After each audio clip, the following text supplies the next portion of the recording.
For 5 years, Marcus Chen mopped the marble floors of Ashford Academy while teachers whispered behind their hands and students stepped around him like furniture. He wore the same gray coveralls every day, ate lunch in the boiler room, and picked up his daughter from the playground gate at 3:15 sharp. Then the board meeting happened. The one where Victoria Ashford, headmistress of the most exclusive prep school on the eastern seaboard, stood in front of 200 parents and announced the school was closing unless someone could provide $8 million in 30 days. Marcus set down his mop, walked to the front of the auditorium in his janitor clothes, and said 6 words that made the room go silent. "I'll write the check tomorrow morning." Nobody knew that the man they'd been stepping over for half a decade was the same Marcus Chen who'd built and sold a payment processing company for $340 million. 3 years earlier, right before his wife died and he disappeared from the tech world completely. Marcus Chen was 34 years old and looked like someone who had stopped caring about appearances the day caring became optional. His coveralls were clean but faded. His work boots had been resoled twice. The canvas bag he carried his lunch in was the same one he'd used in college, back when he was building his first startup in a shared apartment with 2 roommates and a dream. His daughter Emma was 6, with dark curls pulled into careful braids each morning and a stuffed bear named Widget that went everywhere she went. Widget had button eyes and one ear that hung lower than the other from being loved too hard. Marcus woke at 5:30 every morning. He made breakfast, braided Emma's hair, walked her 3 blocks to Ashford Academy's kindergarten entrance, and then entered through the service door to begin his shift. He cleaned 17 classrooms, 4 bathrooms, the gymnasium, and the main administrative hallway. He emptied trash cans that cost more than his monthly rent. He polished floors in buildings named after families whose wealth predated electricity. Emma attended Ashford on a staff scholarship, one of the few benefits that came with his position. It was a good school. The best, technically. It was also the kind of place where wealth was so assumed that nobody mentioned it directly. They mentioned summer homes instead, European tutors, spring breaks in Aspen. His wife Sarah had died in a car accident when Emma was 3. Sudden. Complete. The kind of loss that removes the ground beneath a person and leaves them choosing between falling forever or building something new in midair. Marcus had chosen building. He had left the company, left the board seats, left the entire life that made sense only when she was in it, and started over as the person he needed to be for his daughter. Someone present, someone stable, someone who showed up every single day. Ashford Academy was housed in a campus that looked like someone had transported a British manor to Connecticut and filled it with children in uniform blazers. The main building was red brick with white columns.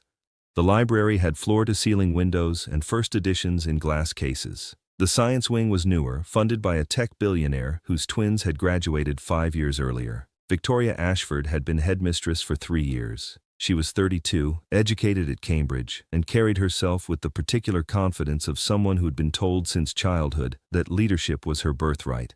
She was good at her job in all the visible ways. Test scores were excellent. College placements were Ivy-heavy. The alumni network was powerful enough to make headlines. What she was not good at was seeing past surfaces. On a Tuesday morning in October, Marcus was cleaning the administrative hallway when Victoria came around the corner with 2 visiting parents from a prospective family. She was mid-tour, gesturing toward the trophy cases and the oil paintings of former headmasters when she nearly walked into him. She stopped, looked at his coveralls, looked at the mop bucket, looked at the parents, who were dressed in clothes that cost what Marcus made in 3 months. "This area should have been cleaned before school hours," she said to him directly, voice sharp with the particular irritation of someone whose performance has been interrupted. Marcus looked at her. "The floor was dirty. I'm cleaning it." "Not during tour hours." She turned to the parents with a smile that didn't reach her eyes. "We usually maintain better protocols. Let me show you the new athletics facility." She walked past him without waiting for a response. The parents followed. One of them looked back once, briefly, then kept walking. Marcus returned to the mop. He had heard worse. The mockery was never loud. It was the quiet kind, the kind that happened in faculty lounges when people thought he couldn't hear. The kind that lived in the way parents stepped around him during pickup, conversations pausing until he moved past. The kind that showed in how Emma's classmates' mothers smiled at her warmly but never invited her to play dates at their homes. Emma noticed. She was 6, and she noticed everything. "Why don't I go to Lily's house?" she asked one evening while Marcus made dinner. He thought about how to answer that. "Some people are busy," he said finally. Emma looked at Widget, then back at him. "Are we the wrong kind of busy?" Marcus crouched to her level. "We're exactly the right kind of busy, the kind where we're together." She accepted this the way children accept things they half understand and fully trust. There was one person at Ashford who knew. Martin Reed was 58, taught physics, and had been at the school for 23 years. He had been at MIT in the early 2000s when Marcus was there. Different departments, but the same startup ecosystem. He'd watched Marcus build NovaPay from a dorm room proof of concept to a Series C darling.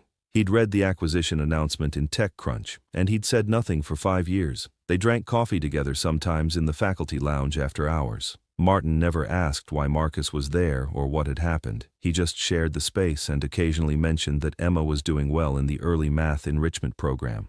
"She has the kind of mind that sees patterns before teachers point them out," Martin said one afternoon. Marcus smiled into his coffee. "She gets that from her mother."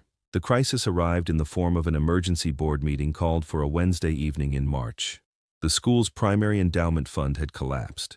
Not through malice or fraud, just through spectacularly bad timing and worse risk management. A fund manager had made over-leveraged bets on a sector that imploded. The fund was down 87%. The school had 30 days of operational capital remaining. Victoria stood in front of 200 parents in the main auditorium and delivered the news with the kind of composure that comes from practicing bad news in mirrors. "We need $8 million to remain operational through the academic year. Without that funding, Ashford Academy will close at the end of this month." The room erupted, not with noise, but with the particular kind of controlled panic that wealthy people produce when their children's futures are threatened. Marcus was in the back of the auditorium. He'd been cleaning the corridor outside and heard the commotion. He'd come in through the service door and stood against the rear wall, still in his coveralls. He listened to the parents' proposed solutions: fundraising galas, alumni appeals, emergency loans. Every suggestion came with timelines measured in months. The school had weeks. Victoria's hands were shaking slightly when she gripped the podium. Marcus could see it from across the room. She was afraid, not of losing her job, of failing 200 families who had trusted her. He thought about Emma, about the art project she brought home, about her teacher, Mrs. Kensington, who had noticed Emma was struggling with reading and spent lunch periods helping her catch up. About Martin, who left physics books in Emma's cubby with notes like, "Thought you might like this one." He thought about the 5 years he'd spent being invisible, about the particular freedom of being no one in a place that worshipped being someone. He set down the trash bag he'd been holding. He walked down the center aisle. 200 heads turned. Victoria stopped mid-sentence. He reached the front, looked at her directly. "I'll write the check tomorrow morning," he said. The room was silent in the way that rooms become silent when reality has just reorganized itself faster than brains can process. Victoria stared at him. "I'm sorry?" $8 million. I'll wire it tomorrow. In exchange, the school continues operating. No one loses their job, and Emma Chen gets treated like every other student here." Someone in the third row laughed, a short, nervous sound that died immediately when Marcus turned and looked at him. Martin Reed, sitting in the faculty section, closed his eyes briefly. Then he stood. "Marcus Chen," Martin said to the room, "built NovaPay. He sold it to Goldman for $340 million in 2021. The acquisition was on the front page of the Wall Street Journal." The room stayed silent. Victoria's face had gone completely still. "He's been cleaning this school," Martin continued, "for 5 years. And most of you have been stepping over him like furniture." Marcus looked at Martin. "You didn't have to do that." "Yes," Martin said quietly. "I did." Victoria found her voice. "Mr. Chen, I don't understand." "You don't need to," Marcus said. "You need $8 million. I have it. Do you want it or not?" She opened her mouth, closed it. "Yes." "Then we're done here." He turned and walked back up the aisle. Emma was standing in the doorway holding Widget. The aftercare supervisor was behind her, looking confused. Emma must have heard the commotion and slipped away. Marcus crouched down. "Hey, Widget, you escape again?" Emma looked past him at the silent auditorium full of staring adults. "Did something happen?" "Something got fixed," Marcus said. He picked her up. "Let's go home." The transfer went through the following morning. $8 million from an account that Victoria's bank called to verify 3 times. By noon, every parent had received an email confirming the school was saved. By 3 o'clock, the story had made its way through the parent networks, alumni groups, and local news. By the time Marcus arrived for his next shift, wearing the same coveralls as always, the administrative hallway had changed. Victoria was waiting at the service entrance. "Mr. Chen," she said, "not Marcus, not Janitor. I owe you an apology." He set down his bucket. "You owe me nothing. You owe Emma the same respect you give every other student. That was the deal." "I meant before the deal." She looked at him directly. "I've been doing this job for 3 years and I thought I understood what value looked like. I was wrong." Marcus studied her. "You weren't wrong. You were incomplete. There's a difference." She nodded slowly. "Will you stay? On staff?" "Until Emma graduates 8th grade. Then we'll see." "Not as a janitor." "Exactly as a janitor," Marcus said.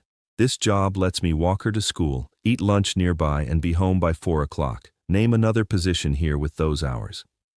Victoria smiled slightly. It was the first genuine expression he'd seen from her. "Facilities director? Same coveralls?" "If you insist." "I insist." The following Monday, Emma came home with an invitation to Lily's birthday party. The one after that, she came home with 3 more. The pattern continued, not because Marcus had money, because the parents had finally seen what had been in front of them the entire time. Martin brought coffee to Marcus's supply closet office one afternoon. "You could have told them who you were on day 1, Martin said. Marcus shook his head. "Then they would have seen the money. This way they had to see me." "Did they?" "Some of them. That's enough." Emma appeared in the doorway, backpack trailing. "Dad, can Widget and I go to the library?" "Widget needs a library card," Marcus said seriously. "He has one. Mrs. Patterson made him one with his own name." Martin laughed into his coffee. Marcus smiled. 30 minutes, then homework. She ran off, Widget bouncing under her arm. Marcus looked after her.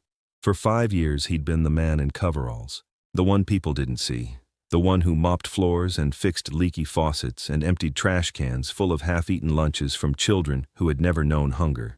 He had bought them 30 more days with one check. He had bought Emma 8 more years of art classes and science fairs and teachers who noticed when she struggled and cared enough to help. But what he'd really bought, what the money had finally made visible, was something that had been there all along. Not wealth, not status. Just a father who showed up every single day, in the same coveralls, doing the same work, loving the same child. Present, stable, unshakable. That was the part worth seeing. And some of them, finally, had.